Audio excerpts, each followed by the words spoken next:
Do any Canadians remember voting to shift Canada from a democracy to a corporate oligarchy? Because I don't seem to remember that being on the list of items when we voted in 2024, but that's quickly what the Liberal Party of Canada in the year 2025 has become. The rats are already jumping off the ship. Freeland stole $1 billion that was sent to China when these ferries could have built in Canada. All of a sudden, she's gone. Jolie, oh whoops, she didn't see a $15 billion contract. She didn't read it through with Stellantis. They leave Canada with 3,000 jobs in tow. Oops, she's gone. Stephen Galbo, who's rumored to have siphoned off over $200 million during so-called green initiatives. Oh, he's gone. So rats are jumping off the ship, and they are taking their lead from none other than Mark Carney, who has overseen $85 billion leave Canada's economy since he was elected. 2 straight quarters of negative GDP growth, which officially puts us in a recession. Hundreds of thousands of jobs lost. But at the same time, his own Brookfield Asset Management is up 45% since he was elected, and his private company, 600 individual private stocks he owns, over 90% of which are not based in Canada, are based in the US, are up substantially. He's already signed 42 different contracts on behalf of the governments of Canada with Brookfield Asset Management.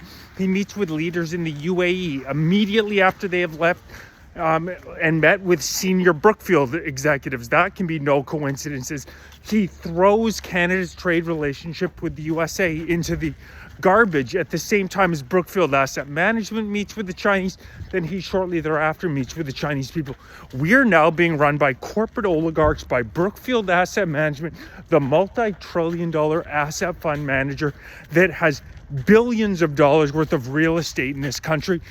And these people, these corporate oligarchs, they are not only are they not looking after the best interest of the Canadian people, they are actually financially incentivized to make this country worse.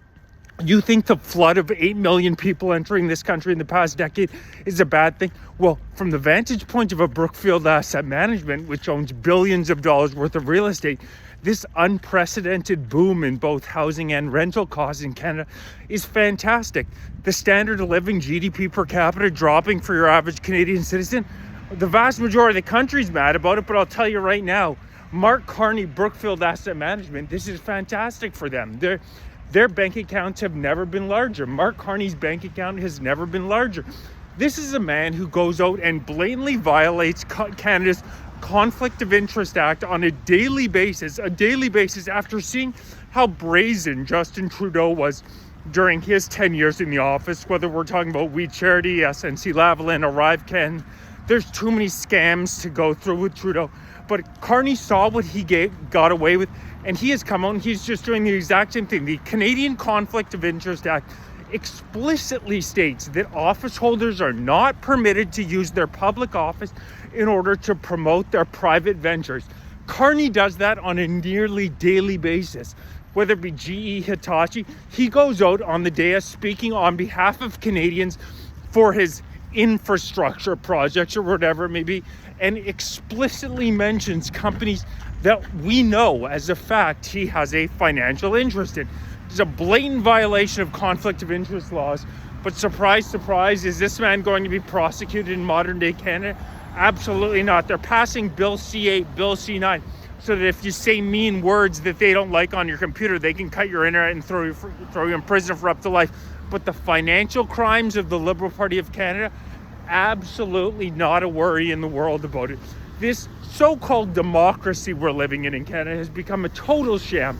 A total of 300,000 people voted in the Liberal leadership race. Mark Carney had never been elected dog catcher in Canada. He'd spent his entire life in service of the WF, Davos, and Brookfield Asset Management.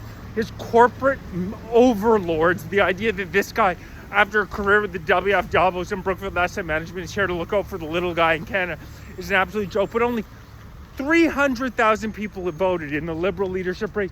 The only contestant, Ruby Dalla, who was willing to be critical of Carney whatsoever, was summarily dismissed, told she wasn't allowed to run. None of the other entrants, Chrystia Freeland, were willing to criticize Carney whatsoever.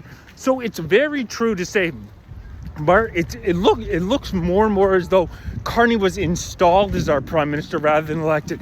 If you take away the votes of the 8 million people who have entered the country in the past decade, Poilievre wins running away. It's not even close. Poilievre wins the election running away. But they continue to import millions and millions of voters to destroy our democracy. And now what we are seeing throughout Canada from our politicians is just out and out corporate crime. It's not as easy to point out, but the amount of criminality that's going on in terms of finances in Canada, I think you'd be hard-pressed to find another country where they have a leader. Can you imagine in any other country a leader just come out and blatantly mentioning companies that he has a financial interest in, that spike immediately when he mentions them, as he speaks on behalf of Canadians as the Prime Minister of Canada? He knows that he has the RCMP in his back pocket. Just had a meeting with the head of the RCMP. They're all buddy laughing it up. I thought there was supposed to be some sort of a division between law enforcement and our politicians. But in Canada, that certainly appears not to be the case anymore. This man, Mark Carney, is looking out. There's no doubt about it. You look at this man's actions. This man is looking out for his own pocketbook and his own personal private interests rather than the Canadian people. There's no other way to justify continuing to push forward with these green initiatives that have slaughtered the Canadian economy over the past decade, to continue to push forward with allowing 1.5 million people into the country in the year 2025, despite the fact that a record number of Canadians are against immigration. And the reason is because Mark Carney sees itself fit for him to prioritize his own personal profits over the needs of the Canadian people. We have to make it loud and clear that will not be the case. You can see in his cabinet right now, the rats are fleeing off the ship. Freeland's already gone. Jolie and Galbo are gone. These people, they worked under Trudeau. Carney kept about 90% of the same cabinet, the same crooks. Where do you think they learned their crookery from? It was certainly from Trudeau. But the idea that in Canada, our Prime Minister, our most senior government official, is just going out blatantly violating Conflict of Interest Act. He claims to have a blind trust, but it's total BS. Mark Carney is full. Speak to any economist, speak to anybody who knows anything about finance. That so-called blind trust that Mark Carney has, he knows exactly what's in that portfolio, and he knows what to push. You see those modular homes that he's pushing? Billions and billions of Canadian taxpayer dollars going to build modular homes. You're looking at what Brookfield Asset Management has invested in recently. Oh, what do you know? Modular homes. Well, I'm sure that's just a coincidence.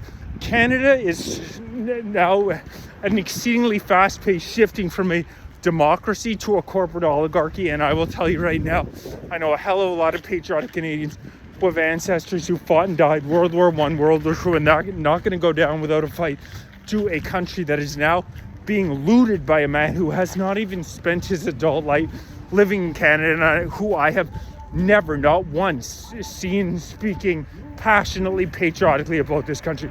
You will not loot us. No, you will not. So your crooked cabinet will also face repercussions at some point. We're not forgetting about the hundreds of millions Galbo siphoned off.